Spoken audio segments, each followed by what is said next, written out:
Good evening sir. Good evening भाई, शुरू करें।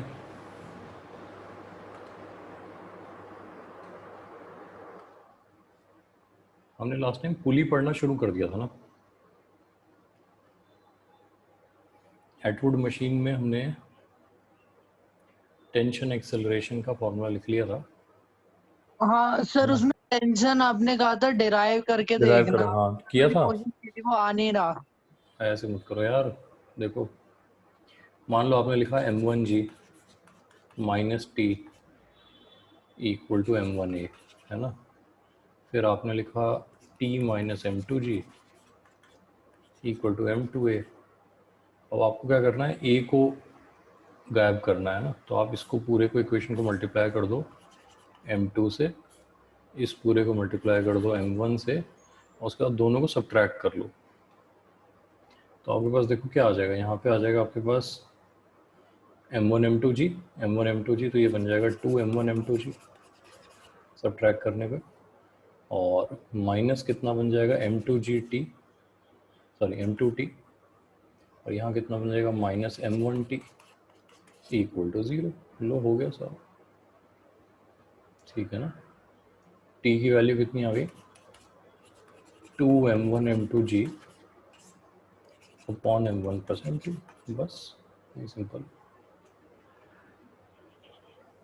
ये नहीं हुआ था, पता नहीं सर, कुछ गड़बड़ कर रहा था। अच्छा अगर तो गड़बड़ करना तो फिर हर चीज़ का इलाज है ही, गड़बड़ कर दो फिर कुछ ठीक नहीं होता है ना। तो क्या गड़बड़ कर रहे थे वो चेक कर लेना एक बार, है ना। एनीवे, आगे बढ़ते हैं। फिर एक एग्जांपल लेते हैं हम लोग पुली में ही, है ना। ये सारे रिजल्ट इकट्ठे करते चलना। देखो मैं वापस से एक्सेलरेशन लिख दे रहा हूँ, कितना आ रहा है m1 minus m2g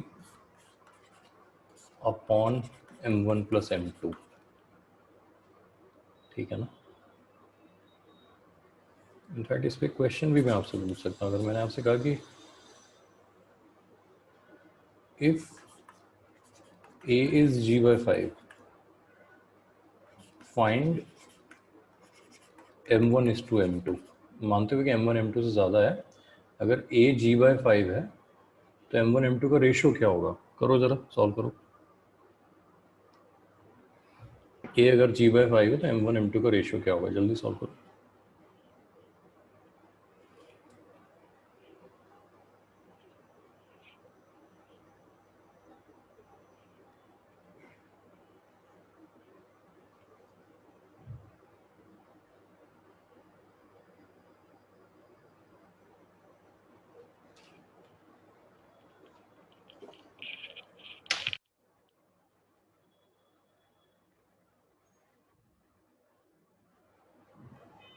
three by two 3:2 बिल्कुल सही आंसर हो गया, 3:2 बिल्कुल सही।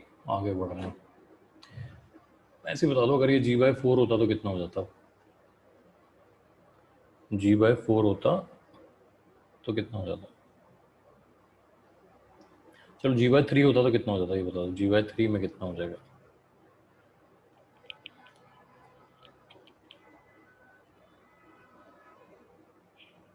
2:1। 2:1, ठीक है, डन। तो कर लोगे इसको, तो कोई दिक्कत नहीं। एक और पुली वाला एग्जांपल लेते हैं हम। इस बार ये सिचुएशन देखें, एक पुली लगा हुआ है ऐसे, यहाँ एक ब्लॉक है, इसको M2 कह देते हैं, और यहाँ एक ब्लॉक है, इसको फिक्स कर देते हैं, इसको M1 कह देते हैं। अब क्या होगा देखो, जब M1 नीचे जाएगा और तो कुछ हो ही नहीं सकता यहाँ पे, तो M2 आगे आएगा। ये सिचुएशन देख सकते हो? Yes sir. ठीक है ना। इसके अलावा देखो उल्टा तो पॉसिबल ही नहीं है, ऐसा तो होगा नहीं अपने आप ऊपर चढ़ जाए। तो ये आगे आएगा, ये नीचे जाएगा, और दोनों सेम एक्सेलरेशन से काम करेंगे। ये ए से इधर आएगा, ए से इधर जाएगा। तो M1 पे इधर क्या लग रहा होगा? टेंशन। टेंशन। इधर क्या लग रहा होगा? mg और ma। एक मिनट बेटा, MA किसने कहा? MA लग रहा होगा, ये सूर्यांश थे क्या? Yes sir. सूर्यांश MA कैसे लगेगा बेटा? नहीं सर mg में कह रहा है। नहीं, MA कहा था अभी, आपने कहा कि MG और MA हाँ कहा है। गलती से है, मतलब पक्की बात है ना? गलती से ही। MA लगता नहीं है यार, MA मिलता है, ठीक है ना। Anyway Yes. चलो इसको क्लियर कर रहे हैं। इधर इस पे क्या लगेगा? इधर क्या लगेगा? टेंशन। टेंशन। फ्रिक्शन तो है नहीं कुछ, है और कोई हॉरिजॉन्टल फोर्स भी नहीं है इसके ऊपर। तो इसके नीचे जाने की इक्वेशन क्या लिखूं? ये ए से नीचे आ रहा है, इसके नीचे आने की इक्वेशन क्या लिखूं?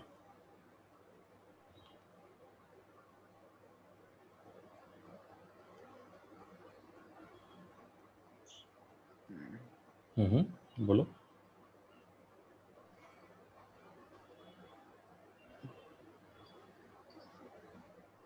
अरे M1G M1G माइनस T गलत नहीं है? नहीं, सही है, एकदम सही है। Is equals to M1A। M1 है और क्या, बस सही है। Yes sir. Net force in the direction of acceleration equal to mass into acceleration, यही तो है सेकंड लॉ ना। Yes sir. ठीक है, इसके लिए लिखो सेकंड लॉ क्या होगा? M2G तो Sir, नहीं T लग is equals to M2A. T equal to M2A, बस और क्या। कोई डाउट हो तो क्लियर कर लेना, इसमें MG क्यों नहीं No, लिखा sir. हमने यार? किसी को क्लियर? नहीं। सबको क्लियर है ना? मैं भी यही बोलने वाला था लेकिन मैंने बोला नहीं। बोलने वाले थे वो ठीक बात है, लेकिन मतलब क्यों नहीं लिखा M2G, ये बात क्लियर है ना बिल्कुल? यस सर बिल्कुल सर। ठीक, तो हमने ये लिख दिया ना। अब वो नीचे जा रहा है, उसमें ग्रेविटी लग रही है। है ऐसा कुछ नहीं है? ये यहाँ पे तो लग रही है यार, इसको भी तो लग रही है ग्रेविटी। तो सर तो फिर इसमें ऊपर वाले में क्यों नहीं लगा जी? हाँ, तब वही तो क्वेश्चन आ गया। तो यही क्वेश्चन तो अपने आप से पूछना है ना कि देखो ग्रेविटी तो इसे भी लग रही है, ग्रेविटी से भी लग रही है। इसके मोशन में हमने mg को इंक्लूड किया है, इसमें नहीं किया। क्यों नहीं किया? वही तो क्वेश्चन है मेरा भी। हाँ, वही तो अपने आप से पूछना है। हाँ एक सेकंड सर। हाँ, ये ब्लॉक है, ये M2 है। सेकंड लॉ में कौन सी फोर्सेस लिखते हैं हम? सेकंड लॉ में कौन सी यस सर समझ रहा हूँ। समझे बेटा, बोलते जाओ। एक सेकंड सर।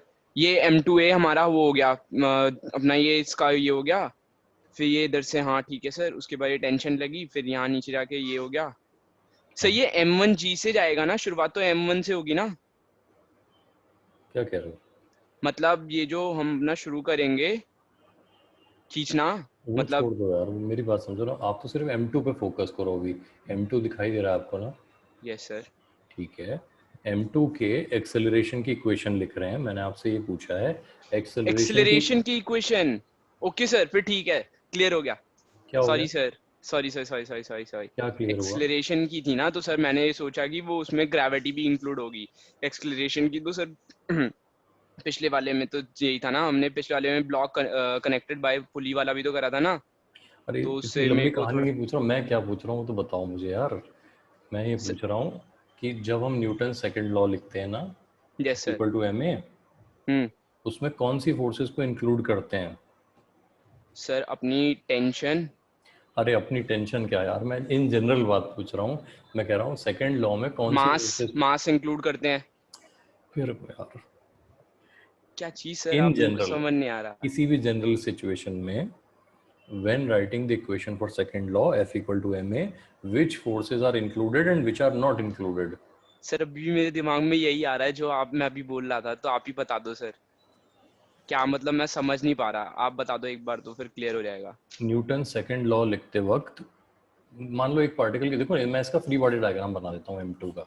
M2 को इधर लग रहा है नॉर्मल रिएक्शन, इधर लग रहा है M2G और इधर लग रहा है टेंशन।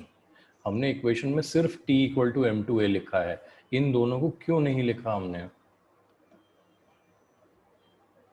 सर अपना मेरे को तो अभी भी समझ नहीं आ रहा आप क्योंकि क्या वो कह रहे कैंसिल हैं। कर देता है ना एक दूसरे का नहीं बेटा, इफेक्ट। कैंसिल करने की भी बात नहीं है, बात यह है they are perpendicular to the direction of acceleration. कुछ आई बात समझ? सर एक हॉरिजॉन्टल और दूसरा वर्टिकल। बेटा हॉरिजॉन्टल वर्टिकल सब ठीक है, मैं क्या कह रहा हूँ एक्सेलरेशन के डायरेक्शन में होने वाली फोर्सेस ही लेनी है, एक्सेलरेशन के परपेंडिकुलर वाली नहीं लेनी है। सर न्यूटन सेकंड लॉ में तो वही है, फोर्स और एक्सेलरेशन वाला। मतलब मेरे को तो क्या ही बताऊं मैं, मतलब एक ऑब्जेक्ट है जो जैसे कि ये अपना M2 है, इसको फोर्स दे रहा है कोई, वो एक्सेलरेशन में है, स्पीड इंक्रीज होगी, ऐसा कुछ। सर मुझे तो आ गया। एक बहुत सिंपल सा स्टेटमेंट समझो, अगर एक पार्टिकल के ऊपर बहुत सारी फोर्सेस लग रही हैं यस सर। तो सबसे पहले आपको ये आइडेंटिफाई करना है एक्सेलरेशन का डायरेक्शन क्या है। तो यहाँ आपने हाँ देखा एक्सेलरेशन का डायरेक्शन टुवर्ड्स लेफ्ट है, हॉरिजॉन्टल है, ये बात हाँ समझ सर। में आई? ठीक है। Yes sir. फिर आपने अपने आप से पूछा जो फोर्सेस लग रही हैं उनमें से कौन सी एक्सेलरेशन के डायरेक्शन में है, तो आपने कहा ओनली टी, सिर्फ टी टी है जो एक्सेलरेशन के डायरेक्शन में है। अच्छा, जो एक्सेलरेशन के परपेंडिकुलर हैं उनका एक्सेलरेशन में कोई रोल नहीं है, नहीं है, तो उनको हमने इंक्लूड नहीं किया। नहीं किया। Okay sir, sorry sir. नहीं नहीं, पॉइंट है कि ओके सर, पॉइंट बात समझ को गया मैं समझ जाओ आपका, पहले ना। हाँ, समझ गया sir. Thank you. Sorry sir. Thank you क्यों कह रहे हो आप? चलो खैर, है ना वो देखो जब क्लास में सामने सामने नहीं बैठे हो तो सार्केज्म समझना थोड़ा मुश्किल होता है, बट कोई बात नहीं, ठीक है ना। तो इसको समझ लो अच्छे से, ये कि जब भी whenever we are writing the equation for second law we are only including the forces which are in the direction of acceleration. अच्छा, अगर कोई फोर्स एंगल पे लग रही हो तो पहले हम उसको रिजॉल्व कर लेते हैं एक्सेलरेशन के डायरेक्शन में और एक्सेलरेशन के परपेंडिकुलर में, और ऐसा करने के बाद सिर्फ उसी कंपोनेंट को इन्वॉल्व करते हैं जो एक्सेलरेशन के डायरेक्शन में हो। अच्छा, when I am saying acceleration के डायरेक्शन में, उस वक्त मैं इधर वाली फोर्सेस भी लूंगा और इधर वाली भी लूंगा। अगर मान लो फ्रिक्शन लग रहा होता है इधर की तरफ तो उसे मैं प्लस लिखता माइनस लिखता? माइनस। माइनस माइनस लिखते सर। हैं। देखो यहाँ पे जैसे एक्सेलरेशन का डायरेक्शन डाउनवर्ड है तो हमने mg को तो प्लस लिखा है और m1g को प्लस लिखा है और t को माइनस में लिखा है, ये बात ठीक है ना? Yes sir. Both these forces are involved in the acceleration process. जो एक्सेलरेशन का प्रोसेस है उसमें दोनों का इन्वॉल्वमेंट है ना? क्लियर यस बात सर। है ना? Yes sir. तो इस तरह से न्यूटन लॉज को सीखना है, ठीक है ना? देखो ओके सर। एक अप्रोच जो होती है ना वो ये होती है, कुछ लोग होते हैं आप उन्हें लाख समझाओ नहीं समझ पाते, फाइनली वो क्या करते हैं, वो हर इंडिविजुअल केस को रट लेते हैं। अच्छा, ये हर इंडिविजुअल केस रटने की पॉलिसी स्कूल में चल जाती है, क्यों? क्योंकि वहां पे इंडिविजुअल केसेस बहुत ज्यादा होंगे नहीं। यस लेकिन सर। अगर आप कोई कंपेटिटिव एग्जाम दे रहे हैं तो वहां पे जो पूरा का पूरा स्पेक्ट्रम है वो इतना ब्रॉड है कि आप चाह के भी सारे केसेस रट नहीं पाओगे। अच्छा, सारे केसेस रट भी लिए तो गारंटी नहीं है जो क्वेश्चन आएगा वो एग्जैक्टली वही आएगा जो केस हम रट के गए हैं, ठीक है ना? तो वहां पे यस सर। फंडामेंटल्स को समझना जरूरी हो जाता है। तो ये आई होप की बात समझ में आ गई। अच्छा, अब इसको सॉल्व करके मुझे बता दो ए कितना आ रहा है। चलो ये कौन बताएगा, और ए हो जाए तो फिर टी बता देना, टी कितना आ रहा है ना।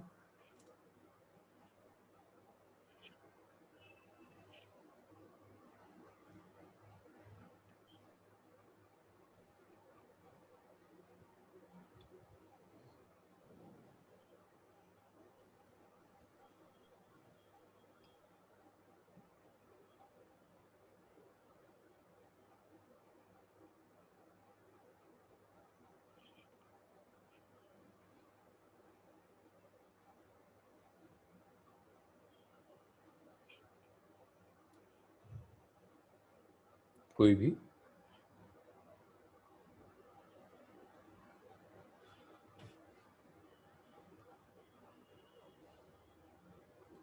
चलो मैं लिख देता हूँ। Sir m1g upon m1 plus m2। बिल्कुल ये आ जाएगा, और टेंशन जो आएगी वो आ जाएगी m1 m2g upon m1 plus m2, यानी बेसिकली हमने कुछ नहीं किया, ए की वैल्यू यहाँ पुट कर दी, जो ए की वैल्यू आई है ये। तो फिलहाल के लिए तो ये इंपॉर्टेंट रिलेशन है, इसको याद रखेंगे, है ना, ये तो आ जाएगा अपने, तो इसको नोट कर लेना, फिर इसको आगे चल के हम कंपेयर करेंगे जो हमारा पिछला आंसर आया था उससे, है ना। एनीवे, तो ये नोट कर लिया सबने? Yes sir. ठीक है, फिर अगला केस लेते हैं। अगले केस में लेट्स सी ये सिचुएशन है हमारे पास,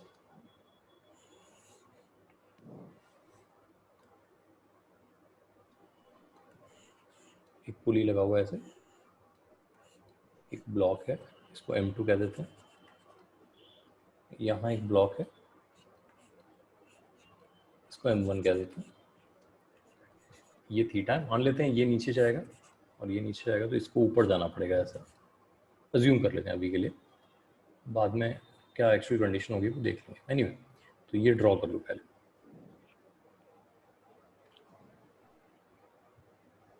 डन सर। ठीक। M1 पे ऊपर क्या लगेगा? Tension tension tension. नीचे क्या लगेगा? M1G mg M1G, ठीक है, बिल्कुल M1G। सही है। M2 को ऐसे चलना है स्लोप के अलॉन्ग, तो M2 को इधर क्या लगेगा? Tension tension. Tension, very good. Mg को रिजॉल्व करना पड़ेगा, देखो वो मोशन के डायरेक्शन में पूरी तरह से नहीं है, नॉर्मल। यस है ना, तो हाँ नॉर्मल लगेगा, वेरी गुड, नॉर्मल ऐसे लगेगा, देखो नॉर्मल ऐसे लग जाएगा परपेंडिकुलर टू सरफेस, है ना। Yes sir. इधर लगेगा M2G sine theta, M2G sine theta, और इधर लगेगा साइन जी, क्यों लिखा साइन थीटा, है ना, और इधर लगेगा M2G कॉस थीटा, है ना। ये कैसे हुआ वो आप समझ जाओगे, देखो ये वाला जो एंगल है हमारा, ये थीटा है, यस तो ये सर। थीटा, तो ये 90 माइनस थीटा, तो ये थीटा, तो ये आया कॉस थीटा और वो आया साइन थीटा, है ना। इसको एक बार देख लो अच्छे से, ठीक है सर, ठीक है ठीक। तो ये नीचे जा रहा है, इसके नीचे आने की इक्वेशन लिखाओ, M1 के नीचे आने की इक्वेशन क्या होगी?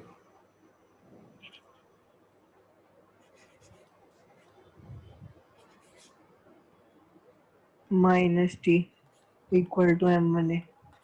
ठीक है, ये उधर जा रहा है अप द स्लोप, तो इसके ऊपर जाने की इक्वेशन क्या होगी? M2 के ऊपर जाने की equation, t equals to m2g sin theta।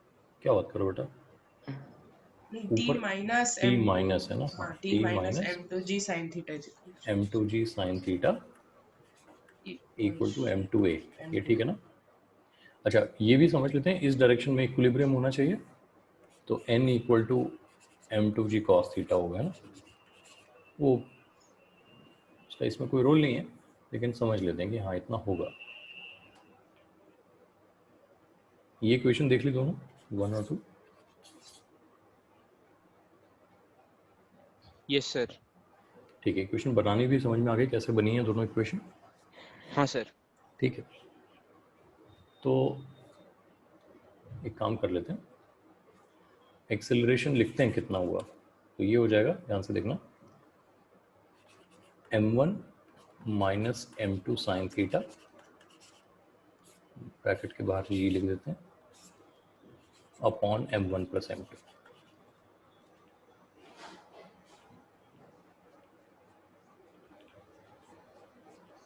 फिर आगे चल के भले हम टेंशन सॉल्व करना चाहें तो कर लेंगे, बट फिलहाल फोकस करते हैं एक्सेलरेशन की वैल्यू पे।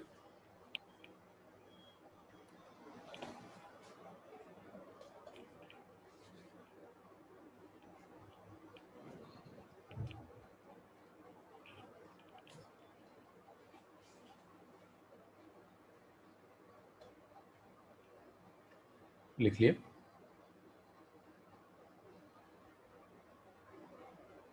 Yes sir. ठीक है, इस आंसर को भी आगे चल के हम एक कंपैरिजन में रखेंगे।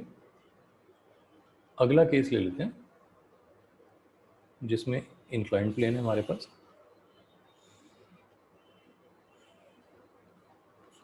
ऐसे यहाँ पुली लगा हुआ है,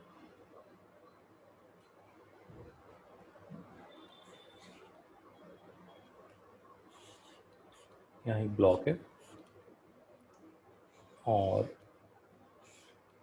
यहाँ एक ब्लॉक है, इसको m1 कह देते हैं, इसे m2। ये हॉरिजॉन्टल हो गया, ये वर्टिकल हो गया ऐसे। ये कहाँ जाएगा m1? इधर, यस सर। और m2 इधर जाएगा ना। तो इस बार मुझे डायरेक्ट इक्वेशन लिखवा सकते हो क्या? m1 के इधर जाने की क्या इक्वेशन होगी, m2 के इधर जाने की क्या इक्वेशन होगी?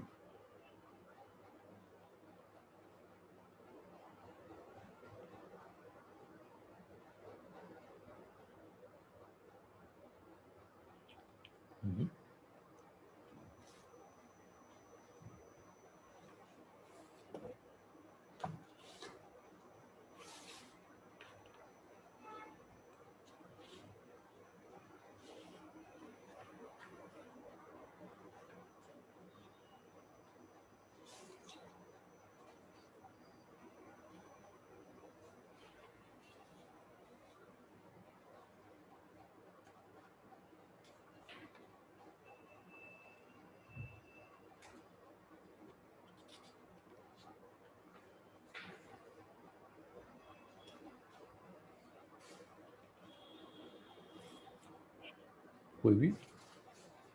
Sir m1g cos theta minus t equals to m1a। m1g cos theta minus T. अच्छा, इस तरफ कौन सा कंपोनेंट लगेगा? सर cos साइन लगेगा यार, sin थीटा। sin theta. है ना। डाउन द स्लोप तो साइन लगता है ना, इधर कॉस लगता है। Okay sir. आपकी इक्वेशन बनेगी m1g sin theta minus T equal to m1a। इसके लिए क्या लिखोगे m2 के लिए?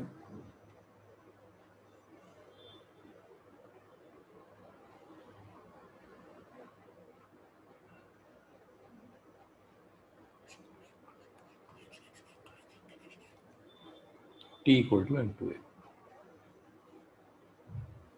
सॉल्व करोगे तो a आएगा आपके पास m1g sin theta upon m1 plus m2।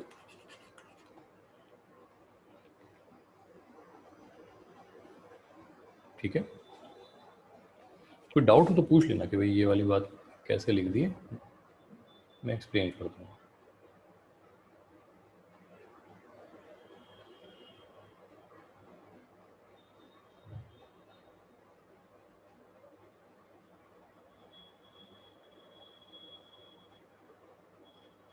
Sir हाँ जी। सर ये कंपोनेंट में ब्रेक करने में सर थीटा कौन सा वो एकदम पता नहीं लगता। अच्छा, कोई बात नहीं, उसको देख लेते हैं बेटा अभी।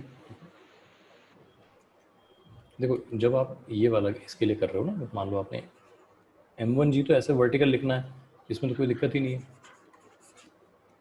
ये आपका स्लोप हो गई, इसमें कोई दिक्कत नहीं। ये No, sir. हॉरिजॉन्टल हो गया, ये थीटा होना ही है ऐसे ना। तो अब आप यहाँ से एक परपेंडिकुलर ड्रॉ कर लो। देखो ऐसे, ये परपेंडिकुलर ड्रॉ कर लिया आपने। अगर ये थीटा है तो ये 90 माइनस थीटा है, तो मानते हो? Yes, sir. तो ये वाला अपने आप थीटा हो जाएगा, एंगल की नहीं हो जाएगा। Yes, sir. इसका मतलब क्या हुआ? अब जो कंपोनेंट इधर गया, इसको mg को यहाँ से हटा देता हूँ, यहाँ लिख देता हूँ ना, ये mg हो गया। तो इस mg का जो इधर वाला कंपोनेंट आएगा, ये वाला, ये आएगा mg cos थीटा। जो एंगल के साथ हो वो cos है, जो एंगल से अवे हो, एंगल से अवे इधर जा रहा हो, ये हो गया mg sin थीटा। इस तरह करते हैं, Okay, sir. ठीक है ना। Yes.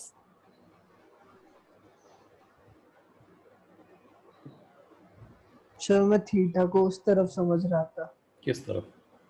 90 माइनस थीटा की जगह थीटा लिख रहा था। हाँ, तो यही छोटे छोटे काम जो है ना, बस यही ठीक कर लेने हैं ताकि बात समझ में आ जाए। लिख लिया? Yes sir. अच्छा, अब देखना, ये जो जितने रिजल्ट अभी हमारे पास आए हैं, मैं एक बार क्या करता हूँ, इन सबको छोटे पिक्चर में बना देता हूँ। यहाँ सबसे पहला एटवुड मशीन था हमारे पास, यस ये सर। लिखा हमने। दूसरा वाला हमारे पास ये वाली सिचुएशन थी, ये लिखा था हमने। तीसरा वाला हमारे पास था इंक्लाइंड प्लेन, यहाँ ब्लॉक, यहाँ ब्लॉक, ये था। और चौथा वाला जो अभी अभी हमने लिखा है वो है इंक्लाइंड प्लेन और हॉरिजॉन्टल ब्लॉक। ये ऐसे था, ये 4 केसेस पढ़े हमने। मैं इन सबके रिजल्ट एक बार साथ में लिख देता हूँ। यहाँ पे ए कितना है, यहाँ है m1 minus m2g upon m1 plus m2, ये इसका आंसर है। यहाँ कितना है, यहाँ है m1g upon m1 plus m2, ये इसका आंसर है। यहाँ कितना है, यहाँ है m1 minus m2 sine theta g upon m1 plus m2। और फाइनली इस वाले में कितना है, फोर्थ में, इसमें है m1 sine theta m1g sine theta upon m1 plus m2। अब ये सारे रिजल्ट आपके सामने पेश कर दिए गए हैं और इनमें कुछ सिमिलैरिटी दिख रही है कि आपको, ये मत कहना सबके डिनोमिनेटर में m1 प्लस m2 लिखा हुआ है, हालांकि वो एक सिमिलैरिटी है, लेकिन एक कॉमन बात सब में नज़र आ रही है कि आपको, ऑल्दो सबके न्यूमरेटर अलग अलग हैं, तब भी आपको एक कॉमन कॉन्सेप्ट क्या इसमें समझ में आ रहा है कि सब में ऐसा ही किया गया है। एक बार ढूंढने की कोशिश करो कि क्या कोई ऐसा कॉन्सेप्ट है जो न्यूमरेटर्स को लिखने में अप्लाई किया गया है। एक बार देखो, फिर मैं समझाता हूँ, बहुत ध्यान से फिर उसको समझना है ना, पहले अपना दिमाग ले चलाओ थोड़ा। सर जी सब में हाँ ग्रेविटी। सोच लो, आराम से सोच लो ना, 1 मिनट सोच लो, कोई जल्दबाजी नहीं है, फिर डिस्कस कर लेते हैं, ठीक है ना। चाहो तो कहीं रफ में अपना आंसर लिख के भी रख लो, कैसा आपको लग रहा है ना, फिर मैं जब बताऊंगा तो उस पॉइंट को अच्छे से समझ लो।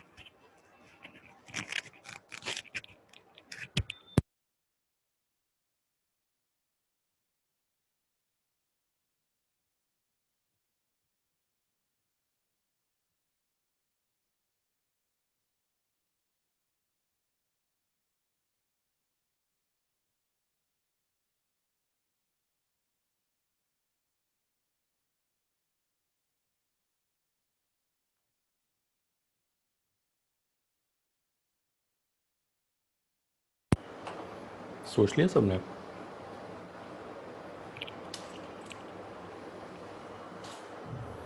कोई शेयर करना चाह रहा हो अपने विचार?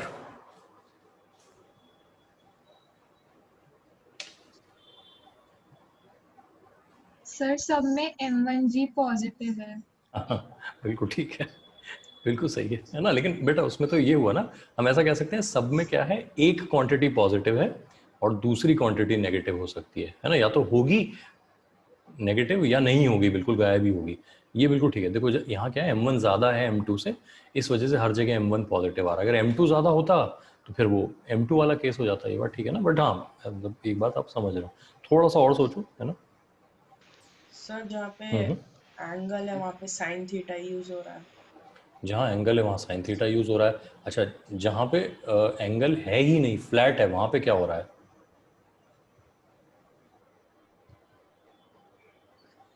ना। देखो पहले वाले केस में दोनों वर्टिकल हैं, ये समझ में आ रहा है। Yes sir.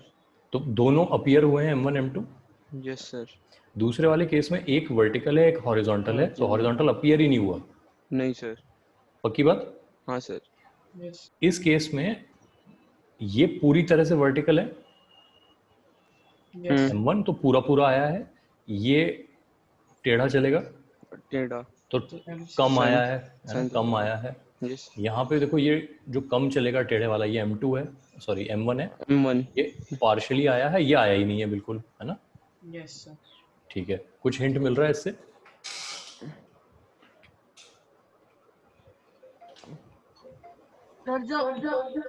सर जो हॉरिजॉन्टल है वो आया ही नहीं है एक में भी, मतलब हाँ हाँ। बिल्कुल, हाँ हाँ, जो हॉरिजॉन्टल है वो नहीं आया है, जो इंक्लाइंड है वो पार्शियली आया है, ये बात तो समझ गए ना। Yes sir. ठीक है, तो इससे कुछ लॉजिक मिल रहा है क्या कि हम कर क्या रहे हैं यहाँ पर, एक्सेलरेशन लिखते वक्त हम कर क्या रहे हैं।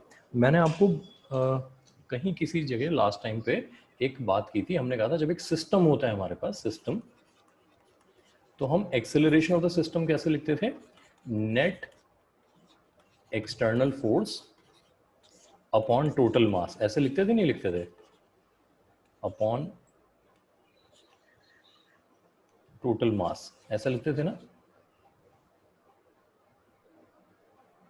Yes sir. ठीक है, यहाँ पे हम क्या कर रहे हैं, इसी फॉर्मूले को थोड़ा सा देखो हमने कैसे मॉडिफाई करके लिखा। हमने कहा एक्सेलरेशन ऑफ सिस्टम इज, लिखना net pulling force along the rope divided by total mass।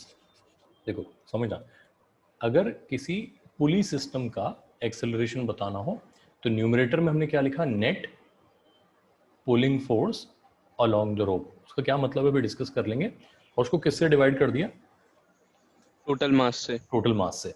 अब ये नेट पुलिंग फोर्स का मतलब क्या है ये ध्यान देना। देखो इस वाले सिस्टम में देखो M1G चाह रहा है इधर पुल करना, M2G चाह रहा है इधर पुल करना, कौन जीत रहा है, M1 M1G जीत रहा है। तो हमने नेट पुलिंग फोर्स क्या लिखा, देखो ये चाहता है ऐसे सिस्टम मूव करे, ये चाहता है उल्टे डायरेक्शन में सिस्टम मूव करे, तो जो जीतेगा हम तो उसको पॉजिटिव लिखेंगे ना। तो दोनों रोप के अलोंग पुल कर रहे हैं, ये बात समझ रहे हो कि नहीं, हाँ ना बोलो। Yes Yes, sir. तो पूरे पूरे आए M1G माइनस M2G, ये क्लियर हुआ net pulling force. yes sir अच्छा, यहाँ ये पुल कर रहा है कितने से, M1G से, और ये पुल कर रहा है कितने से, किसी से भी। किसी से भी नहीं। अलोंग द रोप इसके mg का कोई कंपोनेंट ही नहीं है, जीरो से पुल कर रहा है। तो नेट पुलिंग फोर्स में सिर्फ M1G अपीयर हुआ कि नहीं हुआ। Yes, sir. अच्छा, यहाँ पे ये पुल कर रहा है M1G से पूरा पूरा, और ये पुल कर रहा है उल्टे डायरेक्शन में M2G साइन थीटा से पार्शियली। तो यहाँ पे देखो नेट पुलिंग फोर्स इतनी आई है। Yes, sir. Yes sir. यहाँ पे ये पुल कर रहा है M1G साइन थीटा से पार्शियली, और ये कर ही नहीं रहा है रोप के अलोंग पुल, इसका वेट तो रोप के परपेंडिकुलर लग रहा है। तो यहाँ पे सिर्फ M1G साइन थीटा आया है। बात समझ आ रही है कि नहीं। Yes, sir. तो ये net pulling force along the रोप का कॉन्सेप्ट क्लियर हो रहा है। Yes sir. ठीक है, इसमें टेंशन अपीयर ही नहीं होगी, क्योंकि for the system tension is an internal force. Tension जो है वो एक इंटरनल फोर्स की तरह काम कर रही है Yes, sir. सिस्टम के लिए। Yes, sir. ठीक है, तो कॉन्सेप्ट क्लियर हुआ ये। ठीक है, अगर Sir? क्लियर हुआ, हाँ हाँ सर मुझे एक चीज पूछनी थी। बोलो। पिछले लेक्चर में आपने कई जगह पे जैसे फ्रिक्शन को स्मूथ सरफेस के कारण कंसिडर नहीं किया था। नहीं किया, बिल्कुल सही बात है। हाँ सर पर होता तो है। हाँ, जब होगा तब करेंगे। सर मतलब वो पूरा जीरो तो कभी भी नहीं होता। बेटा मेरी बात समझो ना, देखो हमने फ्रिक्शन को एक अलग से चैप्टर दे रखा है डेडिकेटेड। अच्छा। तो हमने कहा कि जब तक हम इन फोर्सेस को समझ लें उसके बाद फ्रिक्शन को बाद में जाके समझ लेंगे, ठीक है ना। तो हमने ओके सर। फ्रिक्शन को इस वक्त के लिए क्या कर दिया, हमने इग्नोर कर दिया, ओके सर। है ना। नहीं तो क्या होगा ना, अभी फ्रिक्शन में अपने इतने सारे रूल्स होते हैं कि हाँ अगर हम उनको यहाँ साथ लगाने लग जाएंगे तो फिर हमारे Yes, लिए sir. सिचुएशन कॉम्प्लिकेटेड हो जाएगी, यस सर। यस है ना। तो अभी हम जितने भी केसेस ले रहे हैं विदाउट फ्रिक्शन ले रहे हैं, बाद में फ्रिक्शन को समझने के बाद उसको इन्वॉल्व कर लिया करेंगे इसमें। Okay sir. ठीक है ना, बस Thank नहीं you, है sir. और कुछ नहीं है ना। तो यहाँ पर देखो हमने क्या किया, इस बार इस तरह से एक इंक्लाइंड प्लेन बना दिया, यहाँ पुली लगा दिया, ये हो गया M1 और ये हो गया M2, ये हो गया θ1, ये हो गया θ2। मान लेते हैं ये इधर जाएगा और ये इधर जाएगा, है ना।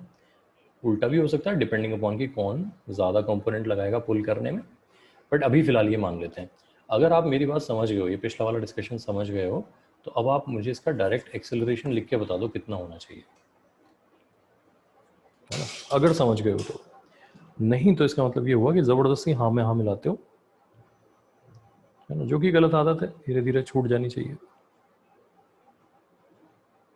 Net pulling force along the rope upon total mass, ये लिखना है मुझे।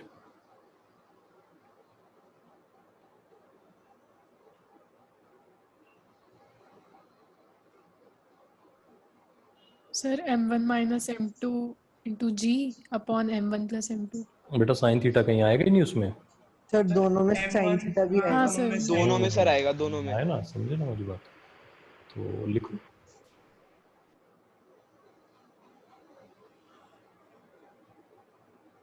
अगर हम बहुत सिंपलिस्टिक व्यू भी लें इस पूरे कॉन्सेप्ट का तो हम ये समझेंगे जो वर्टिकल है वो पूरा पूरा वेट लगाता है, जो हॉरिजॉन्टल है वो जीरो वेट लगाता है, जो इंक्लाइन पर रखा है वो साइन थीटा कंपोनेंट लगाता है। ऐसा कह सकते हैं?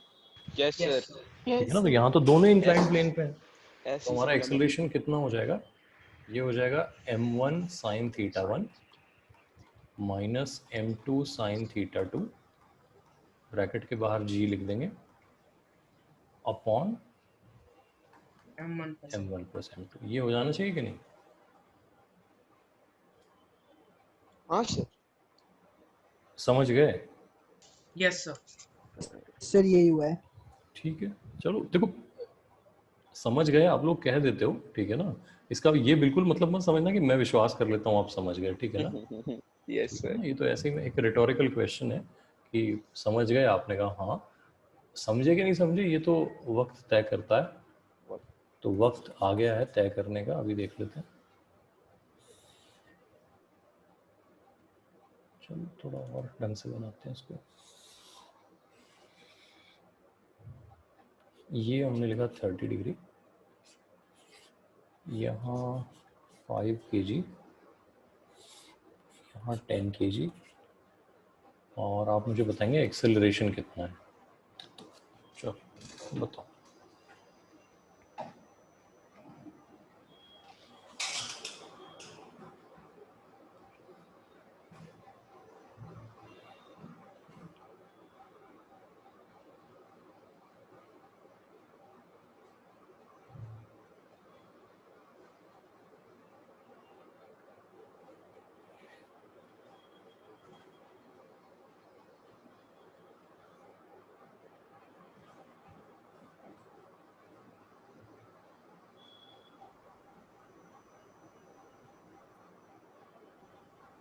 sir 0 0।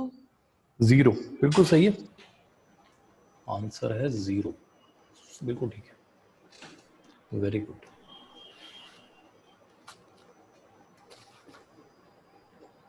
ठीक, कोई नहीं समझे तो पूछ लें।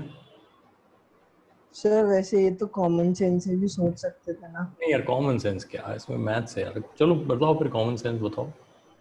सर वो 10 वाला हैवी है तो अरे 5 अरे ना ना जाएगा। नहीं, ये क्या बात है, 10 वाला है? हाँ चलो बोलो, पूरा बोलो, पूरा खून जलाओ। हाँ 10 हैवी है तो फिर 5 तो नीचे जाएगा ही नहीं। 10 हैवी है तो 5 नीचे नहीं जाएगा, ये क्या बात है? 10 नीचे तो ले जा सकता है उसे भाई, 10 ऐसे जाएगा, 5 ऊपर चला जाएगा, तो नीचे नहीं जाएगा, क्या मतलब हुआ? यस ऐसे तो जा ऐसे मत सकता करो है। यार, है ना? यहाँ कॉन्सेप्ट क्या है ये समझो। इसका जो इधर कंपोनेंट लग रहा है वेट का, वो कितना है? 50 न्यूटन है। ये समझो इस बात को, इसका पूरा का पूरा वेट ही 50 न्यूटन है। तो इस जितने फोर्स से ये पुल कर रहा है अलोंग द रोप, उतने से ही वो कर रहा है। कोई जीत नहीं, हार नहीं हो रही है, स्टेटस को मेंटेन रहेगा। यस समझ गए बात? ये हो रहा है। अच्छा, मैं एंगल बढ़ा दूंगा तो कौन नीचे जाएगा, 5 या 10? अगर मैं एंगल बढ़ाता हूँ तो कौन नीचे जाएगा, 5 5 या 10? 5 अच्छा, एंगल कम करता हूँ तो 10 जाएगा सर नीचे बढ़ाने पर। बढ़ाने पे 10, और 10 घटाने वाला जाएगा सर। पे, घटाने पे 5 5। 5। अच्छा हाँ हाँ हाँ 5 सॉरी मैं उल्टा सोच रहा था घटाने पे। बात क्लियर हो रही है एकदम? हाँ यस सर ठीक है, ठीक है, ठीक है ना? तो मोशन किसके डायरेक्शन में होगा, ये इस बात पर डिपेंड करता है कि रोप के अलोंग ज्यादा पुलिंग फोर्स कौन प्रोड्यूस कर रहा है। पक्की बात। चलो और देख लेते हैं।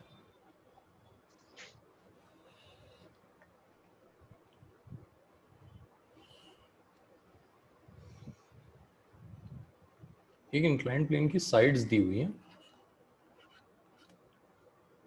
उस हिसाब से ये 90 डिग्री बन गया, ये बात समझते हो? Yes sir 3 square plus 4 square 5 square होता है ना, तो पाइथागोरस थ्योरम में फिट हो रही है। एनीवे, यहाँ पुली लगा दिया हमने, और यहाँ एक ब्लॉक रख दिया 1 kg का, यहाँ एक ब्लॉक रख दिया 1 kg का। अब आपको ये बताना है कि मोशन किसकी तरफ होगा, यानी ये वाला 1 kg नीचे जाएगा या ये वाला 1 kg नीचे जाएगा, एक तो वो बताना है, और एक्सेलरेशन कितना होगा। लग रहा कर लोगे? सर ये एंगल 37 और 53 होंगे क्या? बिल्कुल, ये सही पकड़ लिया आपने। कौन सा 37 होगा बता सकते हो मुझे? सर ये 4 और 5 के बीच वाला। हाँ, ये वाला 37 है, बिल्कुल सही, वेरी गुड। और ये 53 है, एकदम सही है ना। ये बात ये बताती है कि जो हमने वेक्टर में पढ़ा था वो बेकार नहीं गया है ना। चलो शुरू हो जाओ।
अगर जी को 10 लेना पड़े तो ले सकते हो आप, है ना।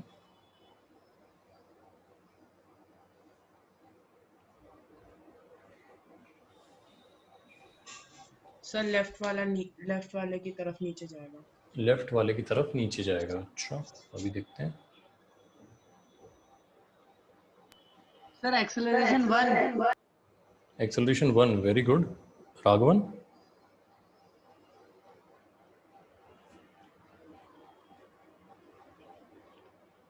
नहीं सर सही है गलत है? अरे बिल्कुल सही, दिल खुश हो गया, क्या बात कर रहे हो। नहीं सर वो अगर सामने होते तो सार्केज्म पकड़ा में आ जाता ना। नहीं नहीं, सार्केज्म वाला नहीं है, मैं सही कह रहा हूँ कि मतलब है ना, मतलब दिल से खुशी है, मतलब कि आपने वो बताया, बहुत सही है। हाँ, थैंक यू। अब ये सार्केज्म वाला नहीं है। हाँ सही बात है, सामने होते तो सार्केज्म समझ में आ जाता है, सही बात है।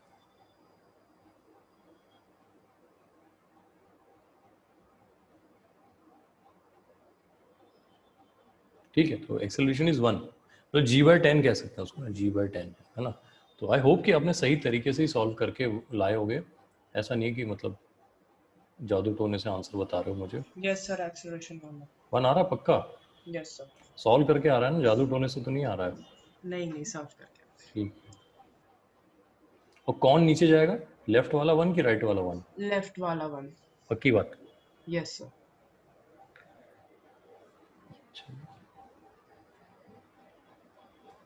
सर नीचे जाना समझ में नहीं आया। अच्छा, नीचे जाना समझ नहीं आया कि देखो इसको इधर की तरफ क्या लगेगा, 1 sin 53 सही है। Yes sir. यस मतलब टेक्निकली 10 sin 53 mg लिखेंगे 10 ना, sin तो mg 10 53। sin 53। और इसको क्या लगेगा, 10 10 sin sin 37। 37। अब मुझे बताओ sin 53 ज़्यादा होता है या sin 37 ज़्यादा होता है? फिर साइन 53। sin 53 है ना, sin का तो बड़ा सिंपल रूल है ना, बड़ा एंगल बड़ी वैल्यू, यस सर। है ना। Yes sir. कॉस में उल्टा होता है, बड़ा एंगल छोटी वैल्यू, 0 से 90 की जब हम बात करते हैं तो anyway, यस तो ये नीचे जाएगा वो ऊपर जाएगा, है ना। यस रही बात एक्सेलरेशन कितना होगा, तो एक्सेलरेशन है 1। 10 तो कॉमन ले लेंगे, 10 तो कॉमन ले लेंगे, sin 53 minus sin 37 upon m1 plus m2 में 2 आ जाएगा, सही है कि नहीं? Yes sir. अच्छा, sin 53 कितना हुआ, 4/5 4/5 माइनस 3/5 3/5 अपॉन 2 हो जाएगा, 2 है ना। तो ये 1 मीटर पर सेकंड 1 स्क्वायर आ मीटर जाएगा, पर सेकंड। हो गया, ये है ना। राघवन यही किया था क्या? हाँ सर। चलो, है ना, अच्छी बात। तो कर लोगे है ना। और देखते हैं,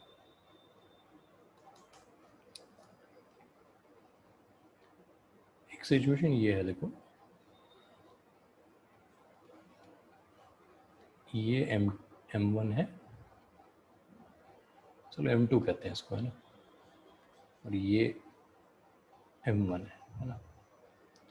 इसमें तो कोई क्वेश्चन ही नहीं होता, ये नीचे जाएगा वो आगे जाएगा, ये तो सही बात है ना। Yes sir. अच्छा लेट से हमारी इच्छा है इसको लेफ्ट ले जाने की, M2 को लेफ्ट ले जाने की, तो कम से कम कितना फोर्स लगाना पड़ेगा कि M2 लेफ्ट जाना शुरू हो जाए और M1 ऊपर उठना शुरू हो जाए? कम से कम कितना फोर्स लगाना होगा? थोड़ा सा सोचो, साइंस सोचो। मिनिमम फोर्स में M2 पे क्या लगाऊं लेफ्ट की तरफ कि वो लेफ्ट जाना शुरू हो जाए और M1 ऊपर उठना शुरू हो जाए?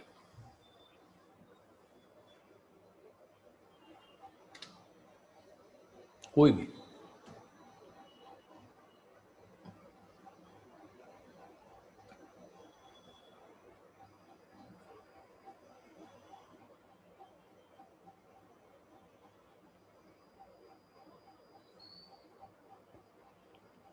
किसी के पास आंसर नहीं है इस क्वेश्चन का कि M2 पे minimum force to the left क्या लगाएं कि M2 लेफ्ट जाना शुरू हो जाए, M1 ऊपर उठना शुरू हो जाए? सर M1G से ज्यादा। M1G से ज़्यादा, बिल्कुल सही बात है। यहाँ से जो फोर्स लगाएंगे हम वो M1G से ज़्यादा होना चाहिए। किसी को नहीं समझ में आई वो बात तो पूछो, मैं समझाऊं।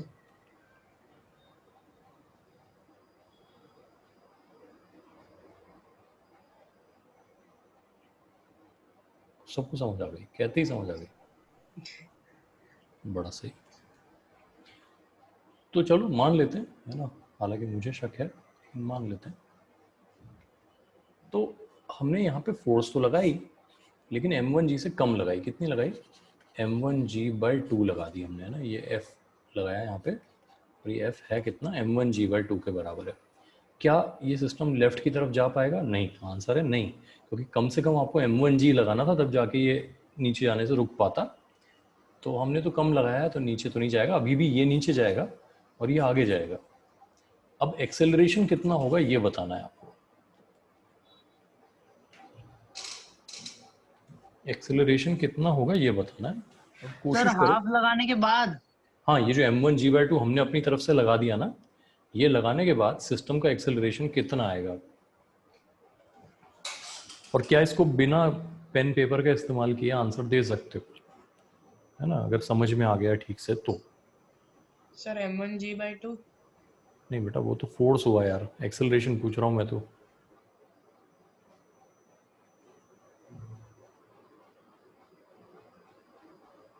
Sir 5m1/m1 + m2। हाँ ये ठीक है, मतलब आप G/2 को 5 कह रहे हो ना? Yes sir. बिल्कुल, वेरी गुड, यही है, बिल्कुल सही है। मतलब शॉर्ट में ऐसा कह सकते हैं M1G/2/m1 + m2, है ना। M1G ऊपर आ जाएगा, 2 ब्रैकेट में M1 + m2 नीचे आ जाएगा, ठीक है ना। हाँ नीचे वो भी। तो आंसर ये आ जाएगा M1G/2m1 + m2। अब ये नहीं समझ में आया तो पूछो कैसे हो गया।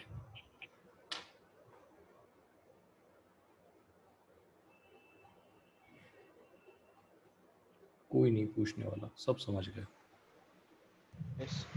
सर आ गया। ऐसा सुन थोड़ा अजीब लगता है कि ना, मतलब सर एक बार बता दीजिए नीचे। हाँ नहीं, बाकी जनता क्या कर रही है, मतलब मैं नहीं समझ पा रहा हूँ कि एक तो हुआ हमें समझ आ जाता तो हम आंसर बता दें, अच्छा नहीं आया तो बताते ही समझ में आ जाता है कि अच्छा हो ये था, यही तो था। ऐसा कैसे कर लेते हो? चलो देखो यार, ऐसा है, पुलिंग फोर्स का कॉन्सेप्ट देखते हैं। ये कितने फोर्स से पुल कर रहा है? M1G से।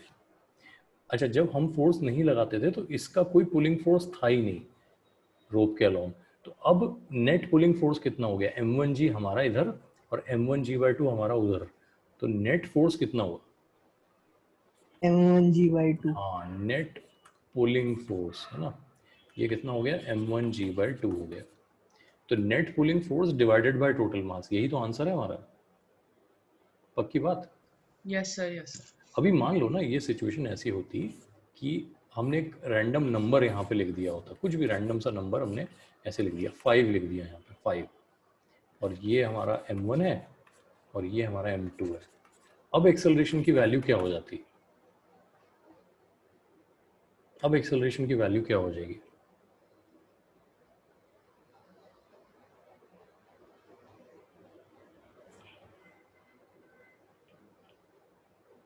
बोलो। सर क्वेश्चन रिपीट कर दीजिए। यार क्वेश्चन है कि वो जो मैंने देखो यहाँ mg/2 लगाया था ना, उसकी जगह मैंने एक रैंडम नंबर 5 लिख दिया है, 5 लिख दिया बस ऐसे इस तरफ, 5 न्यूटन की फोर्स लगा दी हमने। अब इस सिस्टम का, और मान लेते हैं कि जो हमारा m1 है वो ग्रेटर देन 0.5 kg है, ऐसा मान लेते हैं ना, यानी अभी ये नीचे जा रहा है ऐसा कह सकते हैं। तो एक्सेलरेशन कितना आएगा ये बताओ मुझे। m1g minus -5 upon m1 plus m2। m2। बस और क्या, बस यही है, ओके इतना ही सिंपल। कर लोगे? यस सर यस समझ आ गया। ठीक है सर कर दो m1। यस सर ठीक है। समझ गए?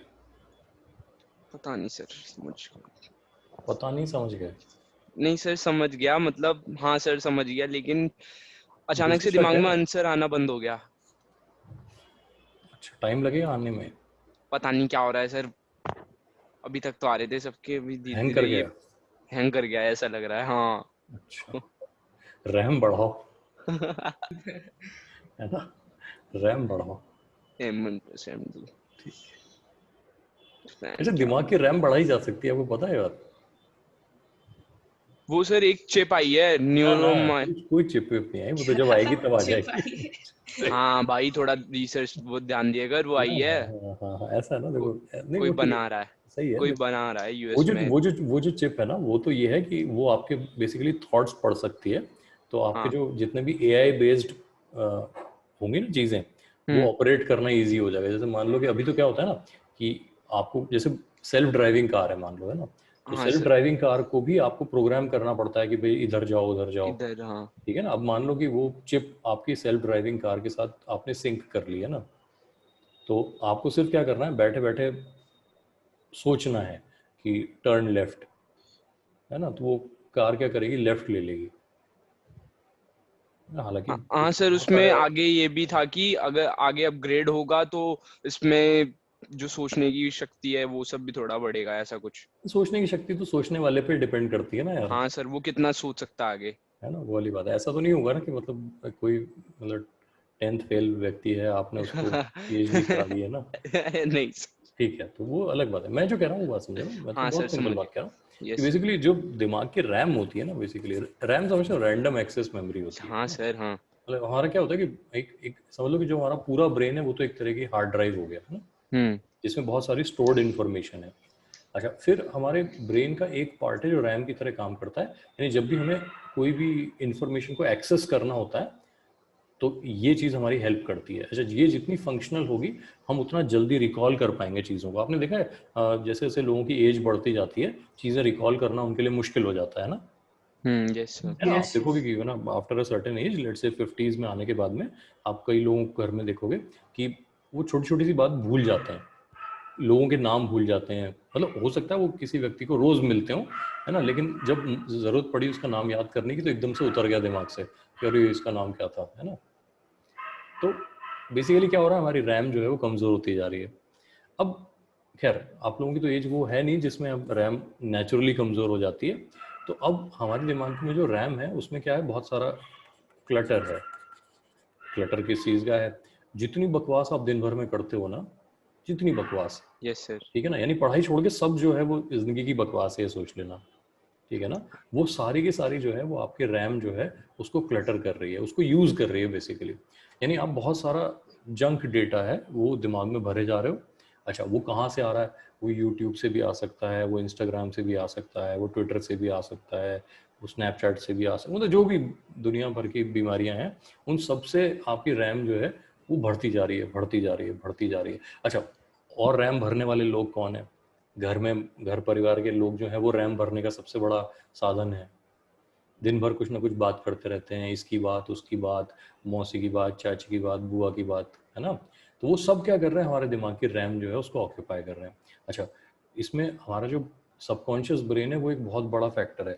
वो नहीं चाहते हुए क्या कर रहा होता है, ये सारा डेटा इनपुट की तरह ले रहा होता है। कई बार ऐसा होता है ना, आप जस्ट एक जगह बैठे हो, अपनी पढ़ाई कर रहे हो, लेकिन बगल वाले कमरे से आपको बात आ रही है जिसमें बुआ की भी बात हो रही है, चाची की भी बात हो रही है, और शर्मा जी की भी बात हो रही है, और गुप्ता जी की भी बात हो रही है। ऐसे होती चलती रहती है बातें घर में ही। तो अब yes. वो सारा का सारा डेटा जो है वो आपके दिमाग में नहीं चाहते हुए भी जा रहा है। अच्छा, तो अब इससे गड़बड़ क्या हो जाती है, जब हमें एक्चुअल किसी काम का डेटा की जरूरत पड़ती है, कोई काम का डेटा हमें चाहिए और हमारा ब्रेन उसको रिकॉल करना चाहता है, तो हमारी रैम जो होती है वो हैंग कर जाती है। क्यों? उसके पास इतना सारा डेटा है प्रोसेस करने को कि वो समझ ही नहीं पा रहा है कि जो इस वक्त आप याद करना चाह रहे थे साइन 53 कितना होता है ना। लेकिन उसको बात किसकी याद आ रही है, उसको चाची की बात याद आ रही है, बुआ की बात याद आ रही है, शर्मा जी की बात याद आ रही है। तो उतनी देर में क्या होता है कि टाइम निकल जाता है क्वेश्चन करने का।